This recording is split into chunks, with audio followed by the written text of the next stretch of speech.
You can't touch me! I outrank you! Catch me, Dimitri!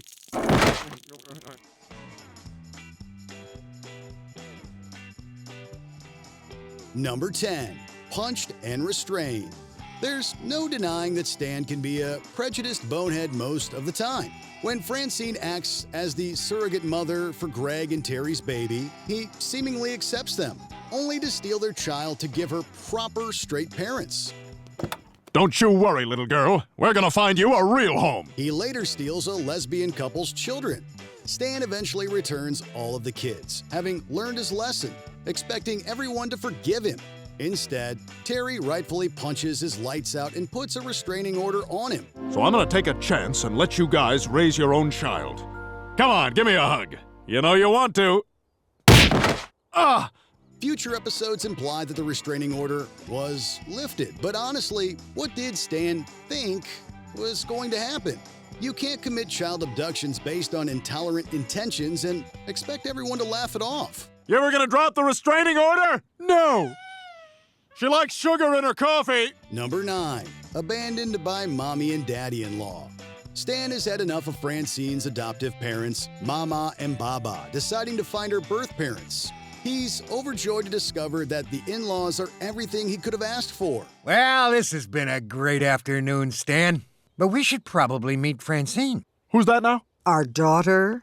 Is that necessary? I mean, the triangle is the strongest structure in nature. Scheming to have Francine disown her adoptive parents in favor of her birth ones, the plan goes well, only for Stan to discover how awful his in-laws really are.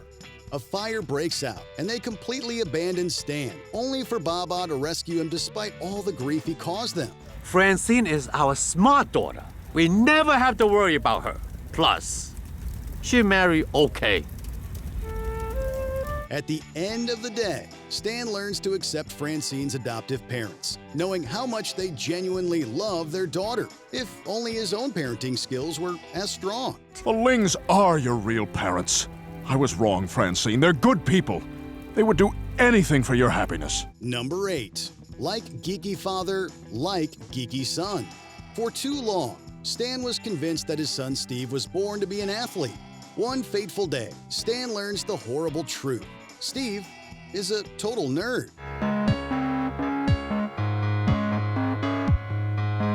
Ah! No! Rather than accept his son's differences, he tries to replace Steve, crushing the poor nerd's feelings. In an ironic twist, Stan ends up with a stress rash and braces, turning into the very thing he fears most, a geek. Agent Smith, could you tell us the location? The Securities and Exchange Commission. Oh, ha, ha, very funny. All right. He's belittled, harassed, and ditched at work, getting a huge sample of how he treated Steve. The egg is on Stan's face even more when Steve's nerdiness helps him catch a dangerous cyber terrorist, forcing him to accept his son's quirks. For today, at least. Way to go, son. Thanks, Dad. I'm just glad you learned to finally appreciate me for who I am. I sure have, son. Number 7. A painful waste of money. Stan is living large after getting a huge bonus at work. Naturally, instead of using it to support his family or help Francine finance her dream job, he starts blowing his cash on useless junk like a single rocket boot. Oh, what time is it? Time to kick it! Hit me! Francine manages to set up her dream shop, but Stan is not having any of that. He confronts her, only for his rocket boot to send him flying into a cactus store, where he gets hilariously injured in every worst way imaginable. Francine, this is unacceptable!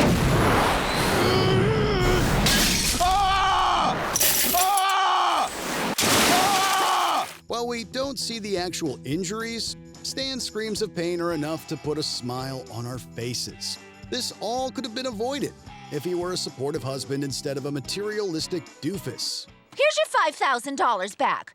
You made all this in one day? That's right, I did. Through hard work and giving people incorrect change. Number 6. Worse than I told you so. Stan is terrified of ever hearing Francine utter the words, "I told you so." What lengths he will go to avoid hearing that dreaded phrase? enough to manipulate and gaslight Francine into thinking that she murdered her friend, causing her to flee the country in guilt. If I can't turn myself in, then I've got to dedicate my life to helping others. I'm going to India to care for the poor. Stan finally apologizes and confesses to her. Francine rightfully tears into him for everything he puts her through. Her seething hatred and pain are on full display. You're sorry? Do you know what super diarrhea is, Stan? Do you know how much you've screwed up my life? Honestly, Stan would have been better off if she just said, "I told you so." Of course, we all know Francine stays with Stan in the end, but sometimes we can't help but ask why. I'm pretty eager to get home myself. Don't touch me. Still not there yet? Not even close. Number 5, an unexpected slap. In a rather twisted tale, Steve uses a cloning machine from Stan's job to create a prom date for himself. However, instead of a hot girlfriend, Steve gets a cloned infant that quickly ages in time for the dance. They grow up in the most delightful way. Those little eyes so helpless and appealing.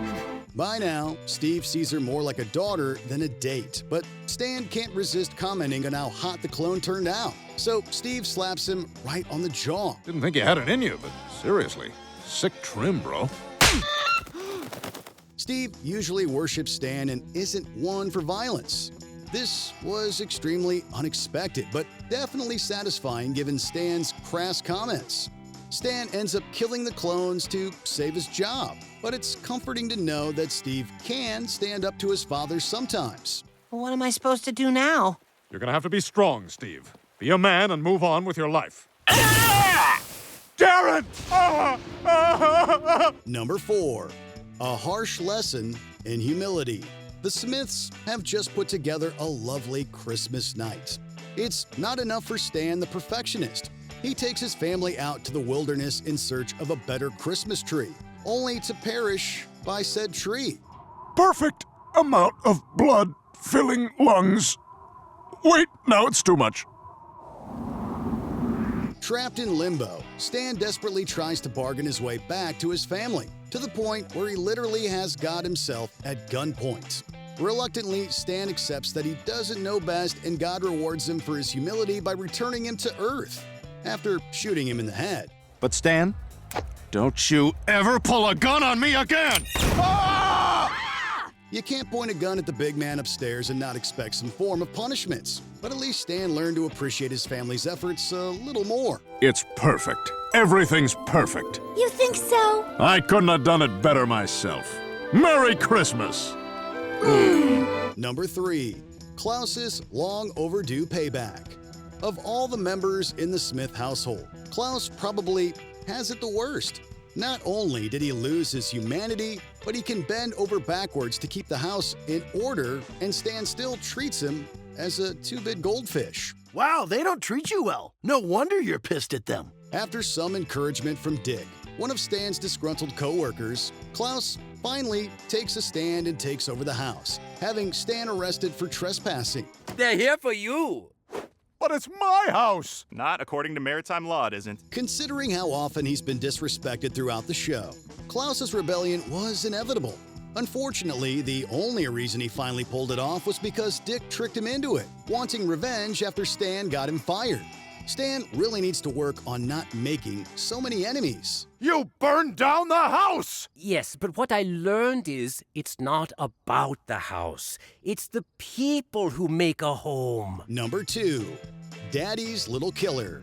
Apparently, letting your daughter lead her own life is a huge no-no for Stan. To get Hayley on the path he wants for her, Stan activates a sleeper agent program that robs her of her free will. Agent Small Wonder activated. What are my orders? He lets the program run too long and Hayley goes full assassin mode, with Stan in her crosshairs. This isn't the first time that Hayley brought harm to Stan, but this time she fully committed to ending his life. He brought it all on himself. Miraculously, he makes it out alive in the end, hopefully learning not to brainwash his kids to appeal to his own vision for their future. Stan, are you okay? Yeah, I just had a dream that I was dead. You were! For 6 whole minutes! Number 1. Getting the oranges up the stairs. Fearing that Steve might be too much of a wimp. How do you think Stan helps his son toughen up? Why? By dressing up as a punk and antagonizing him every day, naturally. You're a wimp, and you need a bully to toughen you up. Well, now you got one. Me. Now give me your lunch. Stop! Get off me! We can understand his intentions, but how is tormenting your child supposed to teach him anything other than to be afraid of his own father? What goes around comes around, and Steve gets into contact with Stan's childhood tormentor, Stelio Kontos, to give him a taste of his own medicine. Why do you care how I get those oranges up the stairs? I can pay someone to bring them up for me. Just like I'm paying Stelio to kick your ass. Stelio! Stelio Kontos! Stelio Kontos! We don't expect Stan to ever fully accept his kids for who they are, but we'll never get tired of seeing him get his just desserts for monopolizing their lives. No, not the slider, Copita! Where do you think karma hit Stan the hardest? Let us know in the comments.